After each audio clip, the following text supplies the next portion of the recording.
Alors, tout d'abord, bonjour. Je vais me présenter. Je suis donc Karine Lavarello. Je suis juriste en droit du travail au sein du cabinet Axence et je suis aussi plus spécialisée sur la partie accompagnement RH de nos clients, sur du consulting et sur toutes les questions et problématiques qui tournent autour du sujet des ressources humaines. J'anime donc ce webinaire aujourd'hui avec Charlotte Catrin. Bonjour à tous. C'est vrai que nous, on a plus l'habitude de se voir. On s'est déjà vu à plusieurs reprises sur les précédents webinaires. Aujourd'hui, on avait décidé de vous réunir autour d'un thème qui touche un peu quand même à l'actualité, notamment lié à la hausse des prix du carburant, mais des prix de la consommation, notamment du fait du conflit au Moyen-Orient et du blocus du détroit d'Ormuz, qui sont des sujets qui peuvent aussi, alors même que ça impacte l'économie des ménages, impacter l'économie française de manière générale et venir fragiliser parfois les relations qui peuvent exister au sein de l'entreprise entre vous et vos salariés, puisqu'on parle de carburant lié donc à l'utilisation de véhicules pour se rendre au travail, par exemple, qui vient accroître le coût des trajets et l'augmentation du SMIC en parallèle, qui est une réponse finalement gouvernementale à cette crise économique. L'idée, c'est aujourd'hui de vous apporter quelques éléments de réponse, en tout cas des leviers, des points de réflexion vous concernant sur comment vous pouvez gérer cette crise économique qui peut se transformer pas en crise sociale, mais en questionnement au niveau de vos ressources humaines, de vos politiques internes de rémunération. Donc, on voulait vous faire ce petit webinaire pour essayer de vous apporter quelques éléments de réponse. Donc, notre webinaire, il va tourner essentiellement autour de deux sujets, donc cette revalorisation du SMIC et la hausse du carburant. Pour commencer sur la revalorisation du SMIC, je laisse la main à Charlotte. Donc effectivement, on va attaquer ce webinaire avec cette revalorisation du SMIC. Donc pourquoi en fait? Tout simplement parce que le conflit au Moyen-Orient, en perturbant le marché de l'énergie, a eu pour conséquence une augmentation généralisée et continue des prix, donc on appelle l'inflation, le mot qu'on entend un peu partout en ce moment. Et la conséquence directe de l'inflation, c'est la baisse du pouvoir d'achat des ménages. Donc pour lutter contre cette baisse du pouvoir d'achat, la loi française prévoit un mécanisme d'ajustement automatique du SMIC. Donc en fait, quand l'inflation atteint le seuil de 2 on va avoir une revalorisation automatique du SMIC. Donc ce mécanisme légal, il est prévu là dans le support par l'article du code du travail. Donc le seuil des 2 a été atteint au mois de mai, donc le 13 mai. Donc on a franchi le seuil des 2 et ça a déclenché directement une hausse automatique du SMIC qui prendra effet le 1er juin prochain, donc qui sera à hauteur de 2,41 Donc le SMIC mensuel brut va passer à 1 867,06 € exactement. Donc on vous a mis les nouvelles valeurs qui s'appliqueront là dans quelques jours, à partir de lundi. Donc le SMIC horaire brut passera à 12,31 €. Il est jusqu'au 31 mai à 12,02 € et le SMIC mensuel, lui, passera à 1 867,06 €, comme je le disais tout à l'heure, ce qui représente à peu près une augmentation de 44 € brut par mois pour les salariés. Donc cette augmentation du SMIC, elle a forcément un impact direct pour les employeurs parce que ce mécanisme de revalorisation, c'est une charge qui pèse directement sur les employeurs puisque ce sont eux qui versent les salaires. Donc il y aura à partir des payes du mois de juin, un ajustement qui devra être fait pour les salariés qui sont rémunérés au SMIC ou ceux qui sont rémunérés au salaire minimum conventionnel dans certains cas, ça on le verra juste après. Et il faut être vigilant, notamment pour les apprentis et les salariés en contrat de professionnalisation, pour lesquels la plupart ont un salaire qui est calculé selon un pourcentage du SMIC. Il y aura aussi des impacts sur le calcul de certaines aides à l'emploi, certaines cotisations et prestations de sécurité sociale. Voilà, donc par ricochet, l'augmentation du SMIC impacte également d'autres variables. Donc, normalement, hein, cette revalorisation, elle est intégrée dans les logiciels de paye. Voilà, ils ont l'habitude de ça, donc tout devrait être géré automatiquement. Voilà, ça n'empêche pas quand même de faire des vérifications et d'être attentif à ça pour l'établissement des payes du mois de juin. Voilà, juste pour rappel, il y avait déjà eu une revalorisation du SMIC au 1er janvier. Donc ça, c'est pareil, hein, c'est du fait de la loi. Il y a en général une revalorisation tous les 1er janvier. Et l'augmentation avait été de 1,18%. Ce qui fait que si on l'ajoute à cette augmentation liée à l'inflation, les salariés qui sont rémunérés au SMIC ont pu voir leur salaire évoluer de 3,59%. Juste pour vous donner ce chiffre, parce que si on met en parallèle, en corrélation avec les augmentations de salaire qui s'appliquent aujourd'hui en moyenne sur le territoire national, on est plutôt autour d'une augmentation de salaire annuelle qui tourne autour de 1,7 à 2,1%. Donc finalement, les salariés bas salaires ont perçu une rémunération supérieure. Donc c'est un peu là finalement que se porte le débat. Et on va le voir avec les impacts RH, les impacts entre guillemets dits psychologiques qui pèsent sur les salariés bas salaires, parce qu'on a effectivement ces salariés au SMIC, mais on a aussi les salariés qui sont proches du SMIC et qui donc de ce fait ont été rattrapés par ce minimum conventionnel. Et c'est, on va dire, là que la vraie question RH se situe finalement. Donc, Charlotte va vous expliquer effectivement qu'on a le SMIC, mais qu'on a aussi le SMC, qui est inscrit d'ailleurs dans cette diapo-là, qui est donc le minimum conventionnel et qui peut aussi être impacté par cette augmentation obligatoire du SMIC. Donc, effectivement, si vous appliquez une convention collective dans votre entreprise, vous êtes soumis à l'application de salaires minimum conventionnels qui sont déterminés en fonction de la classification applicable à chaque salarié. Donc, en plus de la vérification du SMIC, vous devez vérifier que la grille conventionnelle n'a pas été rattrapée par le SMIC. C'est-à-dire que si le minimum conventionnel est inférieur au SMIC, et ben dans ce cas-là, il faudra dès le 1er juin appliquer le SMIC. À l'inverse, si le minimum conventionnel reste supérieur au SMIC, on continue d'appliquer le minimum conventionnel sans changement.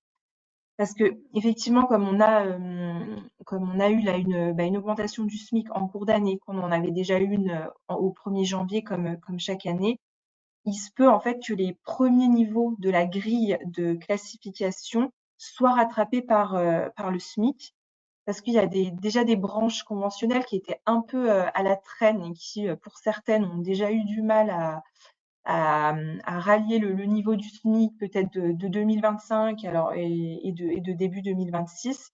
Donc voilà, il ne faudra pas être vigilant seulement au premier échelon de la grille, parce que potentiellement, c'est même les 2-3 premiers échelons qui pourraient être impactés. Donc voilà, il faudra vraiment être vigilant là-dessus. On voulait aussi attirer votre attention sur le fait que du moment que vos salariés sont rémunérés à un salaire qui est supérieur au SMIC et au minimum conventionnel, vous êtes tout à fait en règle, parce que vous pouvez faire face à des salariés qui viennent vous dire, par exemple, il y a une augmentation du SMIC, donc merci d'augmenter mon salaire en conséquence, parce que moi aussi, je fais les frais de l'inflation. Sauf que, attention, il faut bien avoir en tête que vous n'avez aucune obligation d'appliquer cette revalorisation.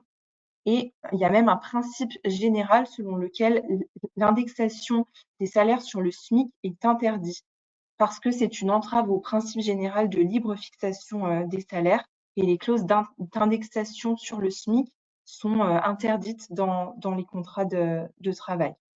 Donc voilà, il n'y a pas d'augmentation automatique des salaires du fait de la revalorisation du SMIC à compter du 1er juin. Donc, ce qui va se passer concrètement dans vos conventions collectives, en tout cas si on s'en tient aux obligations réglementaires qui s'imposent aux partenaires sociaux, normalement, les branches devraient lancer des négociations sur les salaires, puisqu'en fait, aujourd'hui, depuis 2022, avant, ils avaient un délai de 3 mois pour négocier dès lors qu'il y avait une augmentation du SMIC. Aujourd'hui, ils ont une obligation de négocier dans les 45 jours suivant le rehaussement du SMIC. En pratique, bien entendu, ça ne se passe pas. On peut avoir encore des branches qui n'ont toujours pas négocié depuis le début de l'année, et même bien au-delà, puisqu'en fait, si on prend la branche de la Syntec, donc des bureaux d'études, on remarque que la dernière grille de salaire, en réalité, elle date de 2024. Donc, on a beaucoup de salaires, du coup, qui se retrouvent inférieurs au SMIC et pas forcément qu'au premier niveau. Quand on prend la branche des HCR, c'est exactement la même chose, ou les cabinets médicaux, c'est pareil.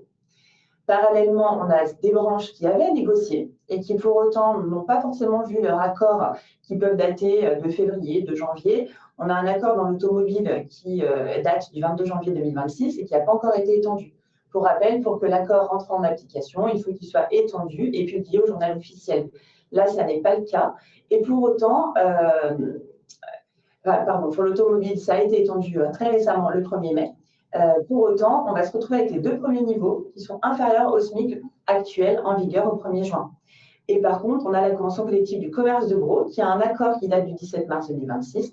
Mais bien que cet accord ait été négocié depuis janvier, selon les obligations qui s'imposaient, la grille de salaire se retrouve aujourd'hui avec ce rehaussement du SMIC inférieur à ce minimum-là. Donc voilà, ça crée quand même quelques problématiques en pratique. Pourquoi il y a des branches qui ne négocient pas? En fait, aujourd'hui, il n'y a pas vraiment de sanctions directes, bien que le gouvernement essaie de faire une petite pression sociale là-dessus en disant que la réduction générale des cotisations pourrait être impactée pour les branches qui ne négocient pas. Voilà, on a quand même un certain nombre de conventions collectives qui n'ont pas négocié à ce jour.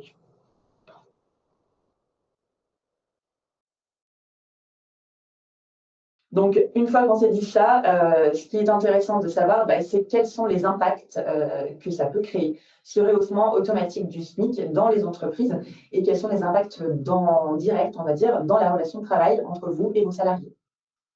Donc, dans un premier temps, on remarque un phénomène de smicardisation. On met entre guillemets parce que c'est un terme un peu familier pour expliquer en fait que les premiers niveaux de salaire dans l'entreprise sont rattrapés par le SMIC. Donc concrètement, en voulant protéger le pouvoir d'achat en revalorisant automatiquement le SMIC du fait de l'inflation, et en fait, le SMIC augmente plus vite que le reste de la grille conventionnelle, comme on l'a vu juste avant, ou que les salaires pratiqués dans l'entreprise. Donc, on assiste à un phénomène dans lequel les écarts de rémunération vont se réduire. Donc, on va avoir des salariés dans l'entreprise qui avaient une rémunération un peu plus élevée que les salariés au SMIC, soit parce qu'ils avaient un peu plus d'ancienneté, soit parce qu'ils avaient un poste un peu plus polyvalent, plus de responsabilités, qu'ils avaient une technicité particulière. Donc, en fait, ces salariés étaient rémunérés un peu plus haut que le SMIC, sauf qu'avec avec cette revalorisation, les écarts de rémunération vont être beaucoup plus faibles. Et du coup, ils vont se retrouver rémunérés à peu près de la même façon, alors qu'ils avaient à la base un écart de rémunération qui était justifié par les critères objectifs que je viens de vous citer. Donc finalement, tout ça, ça a un réel impact psychologique. C'est pour ça qu'on on vous parlait au départ de ce webinaire en introduction des impacts RH, parce que RH, ressources humaines, mais aussi relations sociales, la perception humaine de tout un chacun.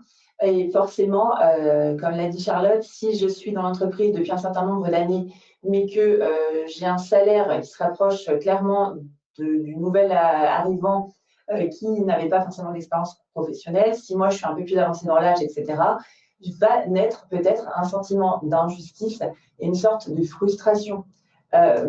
Avec ce sentiment d'avoir une expérience qui est finalement dévaluée par rapport à l'investissement de cette personne, par rapport à son vécu au sein de cette entreprise-là.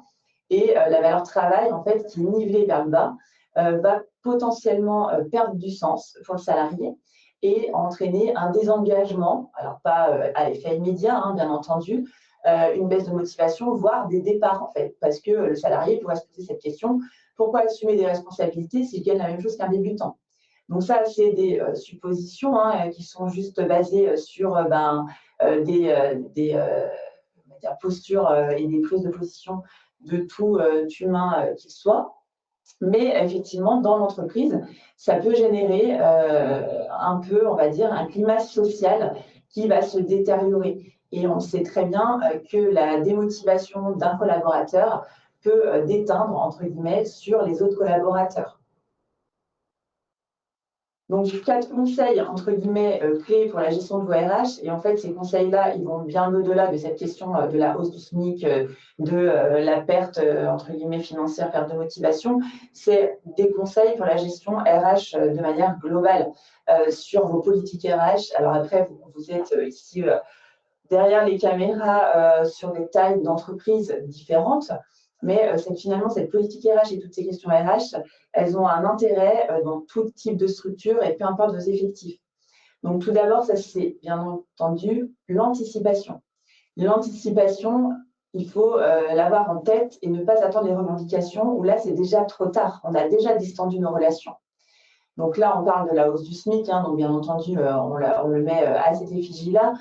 Dès qu'on entend qu'il va y avoir une hausse du SMIC ou qu'on sait au 1er janvier que le SMIC va être revalorisé, on l'entend suffisamment à l'avance, essayez de cartographier les coefficients existants dans votre entreprise et les postes qui vont être rattrapés. Notamment pour vous dire, bah, voilà, si je veux continuer à créer un petit écart entre mes premiers niveaux de grille qu'elle soit conventionnelle ou votre grille interne d'ailleurs de classification, comment je peux faire? Est-ce que budgétairement, c'est possible pour mon entreprise ou pas? Donc après, ça se met de manière globale dans votre politique RH de manière plus large. Donc là, on l'a mis sur le SMIC, mais de manière plus large, on peut aussi faire là, sur ce point-là, le lien avec la transparence salariale, dont vous avez certainement dû entendre parler dans l'actualité, dans les médias, etc., avec l'obligation de transposition de la directive européenne sur la transparence des salaires. Donc, on ne va pas en parler là, ce n'est pas l'objet du webinaire.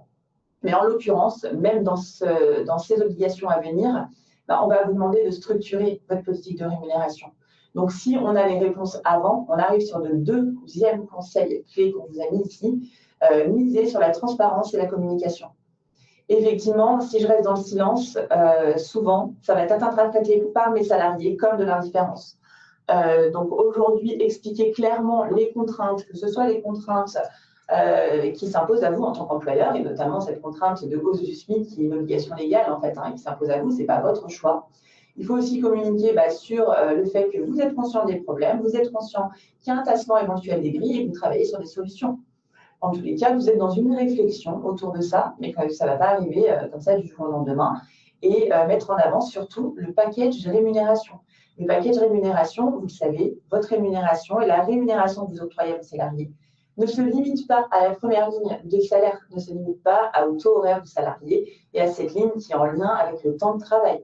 La rémunération, c'est la rémunération au global qui va intégrer tous les éléments annexes de ces rémunérations, tous les avantages qu'ils peuvent avoir, et y compris quand ce n'est pas de la rémunération directe, on peut aussi le mettre en avant. Voilà, donc effectivement, comme le disait Karine, on peut activer d'autres leviers que l'augmentation du salaire de base, surtout dans un contexte comme celui-ci de baisse du pouvoir d'achat. C'est facilement explicable en fait qu'on réagit un peu dans l'urgence et qu'on active d'autres leviers pour booster le pouvoir d'achat des salariés. Et en plus, voilà, il existe des moyens de booster le pouvoir d'achat des salariés avec des leviers qui seront moins taxés où l'employeur ne payera pas forcément de cotisations sociales dessus. Donc, ça peut être intéressant. Donc, vous avez mis quelques exemples sans être exhaustifs. Par exemple, au niveau du financement de la protection sociale, donc mutuelle et prévoyance. Donc, par exemple, l'employeur peut augmenter le pourcentage de prise en charge de la mutuelle. Il peut aussi renégocier les contrats mutuels et prévoyance pour qu'ils soient plus attractifs pour les salariés. On peut aussi jouer sur les dispositifs d'épargne salariale, donc intéressement, participation, abondement, en déclenchant des critères qui seront plus facilement atteignables, par exemple. On peut aussi verser une prime de partage de la valeur. Et on peut également jouer sur l'optimisation des avantages autres. Voilà, ceux qu'on connaît bien, tels que par exemple les titres restaurants, les chèques vacances, mais aussi d'autres leviers qui touchent directement à la prise en charge des coûts du transport des salariés de leur domicile jusqu'à leur lieu de travail. Donc, parallèlement à ça, et dans votre politique sociale, dans votre politique RH, il y a un pilier qui est fort également, c'est la valorisation de tout ce qui va être reconnaissance non financière et perspective du salarié. Donc là, on peut faire le lien notamment avec vos plans de formation, mais aussi avec les entretiens professionnels. Pourquoi? Parce que le salarié qui, bien entendu, il faut que dans l'entreprise, vous ayez ces possibilités-là. Hein. Mais prenons l'exemple d'une entreprise sur laquelle on a des premiers niveaux, mais on a aussi des niveaux intermédiaires de positionnement des salariés avec des postes plus aboutis, avec un degré d'autonomie, de responsabilité plus approfondi également. Là, on peut aussi combattre, entre guillemets, l'insatisfaction du salarié sur son positionnement en mettant en place un réel plan de progression au sein de l'entreprise. Et ça va être un levier fort pour l'employeur et qui va être soulevé en général lors des entretiens professionnels. Donc, on s'éloigne un petit peu de cette hausse directe du SMIC liée à l'inflation, mais quand même, on rejoint toutes ces questions relatives aux politiques de rémunération et au positionnement des salariés. Vous pouvez aussi, en perspective, leur donner plus de flexibilité, par exemple, parce qu'on a des salariés qui ne cherchent pas que la reconnaissance financière et qui, du coup, vont être fidélisés au sein des entreprises, tout simplement parce qu'ils sont satisfaits de la qualité de vie qu'ils peuvent avoir et de l'équilibre, justement, entre leur vie professionnelle et leur vie personnelle. Sachant qu'aujourd'hui, on est quand même dans, on va dire, un monde professionnel où le RSE a vraiment toute sa place. On en a fini du coup avec cette première partie et en lien également avec un petit peu cette perte de pouvoir d'achat des salariés par la hausse du prix du carburant. Aujourd'hui, vous le savez tous, hein, le carburant a fortement augmenté, notamment depuis début mars, où il a pris plus de 13% en quelques heures, dû à l'aggravation des tensions au Moyen-Orient. Et à la pompe, ça s'est ressenti avec une augmentation d'environ 30 centimes par litre. Depuis, les prix stagnent et a priori, c'est pas prêt de s'arrêter. Pour le salarié, quel est cet impact financier de l'augmentation du carburant? Forcément, le salarié l'utilise, pas tous, mais une bonne partie des salariés, son véhicule personnel pour se rendre au travail. Son véhicule personnel nécessite qu'il fasse le plein d'essence et ça augmente du coup considérablement le coût des trajets domicile-travail et ça impacte mécaniquement le reste à vivre du salarié. Ça va limiter, entre guillemets, sa capacité d'épargne puisque forcément, il a moins de pouvoir d'achat et ça va le contraindre à des arbitrages de consommation. Forcément, tout ça, on l'imagine bien, ça a un impact psychologique et moral pour le salarié qui a un peu ce sentiment d'injustice, d'autant que la pression est d'autant plus forte, alors d'une part dans les zones rurales et périurbaines, parce qu'on a moins d'alternatives de transport, mais c'est aussi vrai pour les salariés qui sont proches du SMIC ou avec des rémunérations plus modestes. Parce que souvent, ces salariés-là, ils fuient un peu le centre-ville où c'est plus cher et ils vont s'installer à l'extérieur de la ville. Donc, ça les contraint davantage à utiliser leur véhicule. On peut avoir aussi sur l'aspect psychologique une impression un peu de je travaille davantage, je m'investis toujours plus, etc. Et pour autant, mon salaire n'augmente pas forcément et mon niveau de vie, lui, diminue. Et encore une fois, cette baisse de motivation, ce désengagement progressif, une augmentation de l'absentéisme ou des demandes de mobilité professionnelle éventuelles. Je ne l'avais pas mis là, mais ça peut aussi avoir un impact sur les futurs recrutements. C'est vrai que si vous êtes dans une zone un peu éloignée du centre, un peu en périphérie, forcément aussi ça peut repousser certains salariés quant à l'attraction de l'offre d'emploi que vous pouvez publier. Les leviers de l'employeur face à ça, pourquoi s'interroger déjà sur les leviers? Comme on l'a dit, on a un contexte qui est un peu tendu, économique au niveau de la France, au niveau du territoire, mais qui peut engendrer un contexte tendu au sein des entreprises, au niveau des RH, des relations sociales employeurs-salariés. Et au milieu, en fait, pourquoi c'est un peu distant les relations employeurs-salariés? Parce que les salariés sont quand même dans l'attente. Ils ont une attente globale, on va dire, ils attendent, on va dire, de l'employeur une capacité à cofinancer cette mobilité. Ils voudraient qu'il y ait une meilleure reconnaissance des contraintes liées au déplacement, qu'il y ait une mise en place d'aides financières, par exemple, ou des leviers organisationnels. On les détaillera tout à l'heure, donc c'est pour ça que là, je ne rentre pas dans le détail. Et nos enjeux RH, moi, je suis responsable RH, je cherche quand même à fidéliser mes salariés, éviter mon turnover, éviter les difficultés de recrutement sur mon territoire ou limiter les tensions sociales éventuelles à venir. Donc, mon enjeu, c'est un peu créer une politique de rémunération attractive pour tout ça, ou voir quels sont mes dispositifs d'accompagnement aujourd'hui. Comment je vais concilier la performance économique avec un soutien concret au pouvoir d'achat des salariés en préservant leur engagement et leur motivation. Mon levier numéro 1, c'est un levier financier, donc c'est un levier direct, j'ai envie de dire, puisqu'il peut passer par une revalorisation salariale, c'est-à-dire le gain de pouvoir d'achat immédiat, ou une prime exceptionnelle. Donc la prime exceptionnelle, elle va se trouver en haut du bulletin, donc elle va quand même générer des charges sociales pour vous. Donc pour l'entreprise, ce n'est pas forcément l'option la plus économique. Voire cette indemnité de carburant qui est versée par l'État, l'épargne salariale ou des avantages annexes. Le premier levier financier qu'on voulait aborder avec vous, c'est celui lié à l'épargne salariale.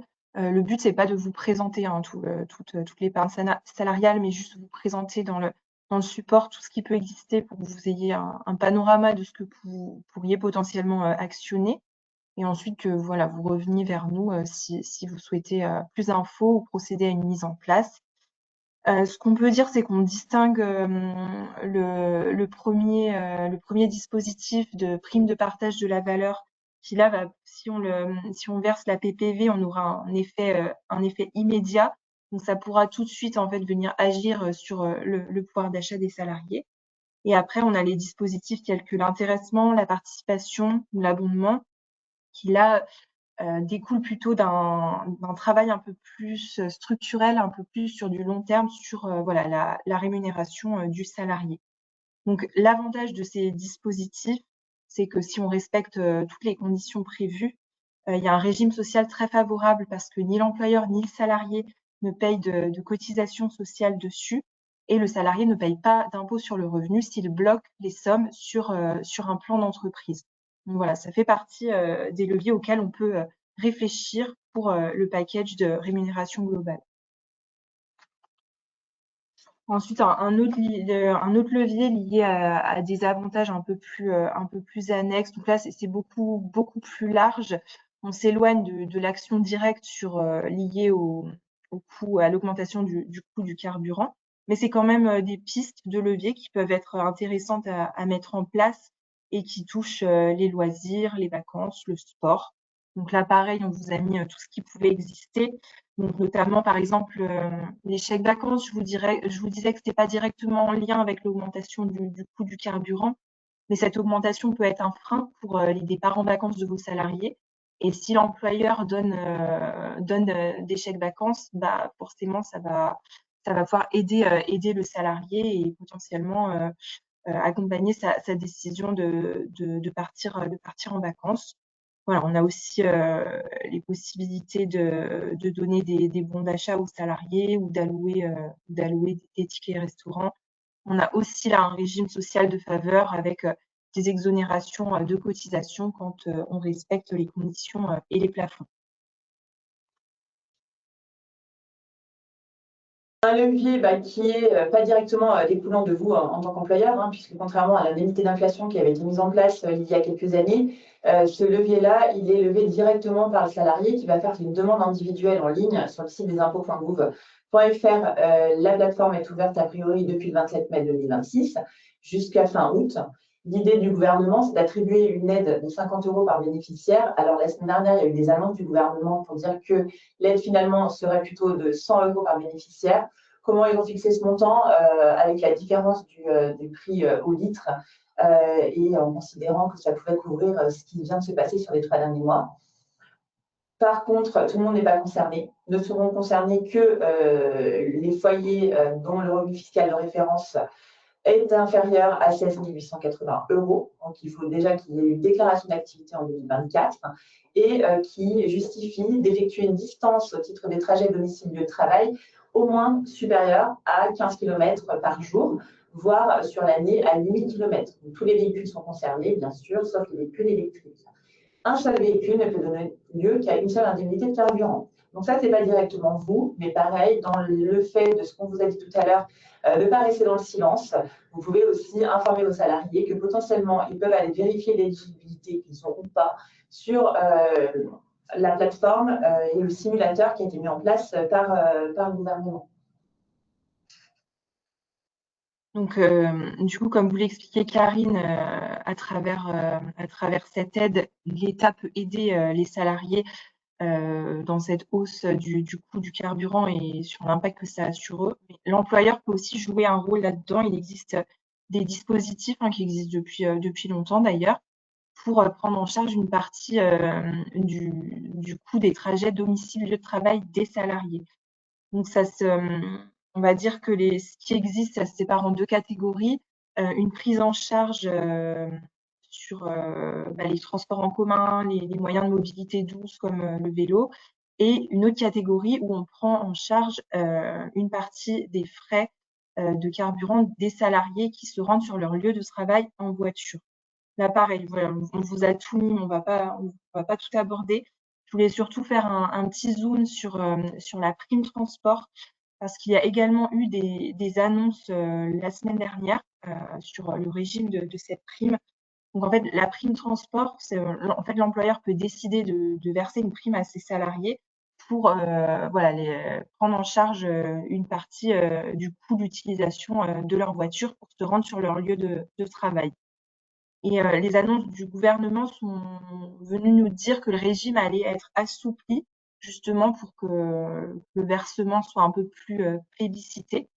Donc on n'aurait a priori pas de conditions à remplir, telles que prouver que le salarié habite à un endroit qui ne lui permet pas de prendre des transports en commun pour se rendre sur son lieu de travail, ou alors parce qu'il est soumis à des horaires différents.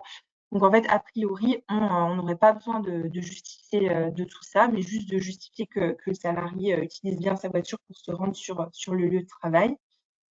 Et on aurait un plafond d'exonération de cette prime qui passerait à 600 € par an et par salarié, alors qu'avant, ce plafond était à 300 € pour les salariés qui avaient un véhicule thermique. Donc attention, pour l'instant, on est qu'au stade des annonces, donc on attend toujours un texte pour entériner ça.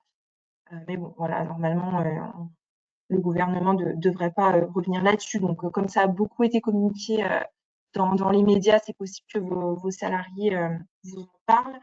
Attention quand même à la réflexion de mise en place de cette prime, parce qu'on sait très bien, on le voit notamment avec la prime de partage de la valeur, dès qu'on la verse une fois, les salariés peuvent vite penser que c'est une sorte d'avantage acquis et l'année suivante, au moment de l'établissement du bulletin de paye du même mois que celui de l'année dernière, ils vont être surpris de pas voir cette prime. Donc, bien communiquer si vous la mettez en place et qu'elle n'a pas vocation à être pérenne, sur le fait que c'est juste temporaire et vraiment pour accompagner ce contexte d'augmentation du coût du carburant. Et enfin, je précise également que cette prime ne peut être mise en place que si vous rédigez une décision unilatérale de l'employeur ou un accord d'entreprise pour prévoir toutes les conditions et modalités.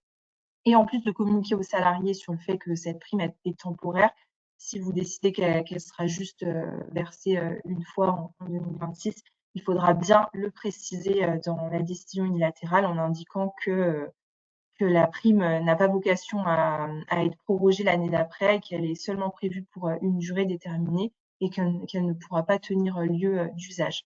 Donc là, nous, on peut vous accompagner, bien sûr, pour la rédaction de ces décisions unilatérales. C'est super important de bien les rédiger pour que ça laisse pas place à l'interprétation et également pour qu'on respecte tout le cadre légal. Parce que voilà, c'est cette prime, si vous la versez dans les conditions de plafond, elle est exonérée de cotisations sociales. Donc, il faut que le formalisme soit bon à côté, parce que si c'est pas le cas, en cas de contrôle URSSAF, on peut être redressé sur ces primes et évidemment, c'est pas le but. Et pour finir, un dernier levier qui est plutôt lié à l'organisation du travail.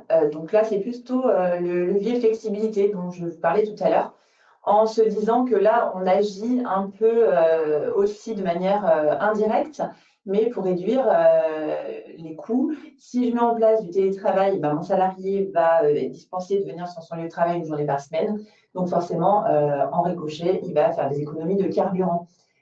En plus, ça a un autre impact, hein, c'est un impact psychologique qui peut être intéressant, puisque le salarié va trouver un confort de vie d'avoir, par exemple, une journée à la maison. Et vous allez aussi, vous, réduire son trajet, enfin, sa fatigue, etc. Aujourd'hui, pour ceux qui ont déjà du télétravail, ça peut être une piste de réflexion pour dire comment je peux augmenter le télétravail. Est-ce que je passe à une journée supplémentaire par semaine, mais peut-être que c'est trop, que vos collaborateurs soient absents du site 2 jours par semaine, mais vous pouvez tout envisager. Tout est flexible. Donc, c'est-à-dire que vous pouvez très bien dire, moi, je fais un effort employeur en donnant une journée supplémentaire de télétravail par mois, une journée par quinzaine. C'est à vous de décider quelle organisation vous priorisez. Vous pouvez aussi vous dire, je diminue le temps de travail, finalement, le temps de présence, c'est-à-dire que ma semaine, je vais la condenser sur 4 jours. Les 4 jours et demi, ça ne sert à rien dans ce cas de figure-là, puisque le salarié sera quand même contraint de venir travailler, donc il va quand même dépenser de l'argent, mais réduire le temps de travail sur 4 jours peut être une bonne solution. Vous pouvez aussi vous dire que vous modifiez un petit peu les horaires de travail de vos salariés pour favoriser le covoiturage. Donc, comme ça, au moins, le salarié n'utilise son véhicule que la moitié de son temps. Tout est possible. Encore une fois, ça passe soit par une charte, soit par un accord collectif, voire une décision unilatérale. Donc là, n'hésitez pas à vous rapprocher de nous, les juristes. On vous a remis ici les contacts de vos 3 juristes. En général, c'est par territoire, mais vous rapprochez de n'importe laquelle d'entre nous. Et on pourra vous accompagner au mieux pour gérer cette politique RH, entre guillemets, et ces questions-là liées aux hausses, aux baisses de pouvoir d'achat et autres. A priori, on a répondu plus ou moins aux questions qui avaient pu être formalisées au fur et à mesure du déroulement. Si jamais vous avez d'autres questions, là encore, n'hésitez pas à revenir vers nous. En vous souhaitant une très bonne journée et un bon appétit. Bonne journée et à bientôt. Au revoir. Merci beaucoup. Au revoir.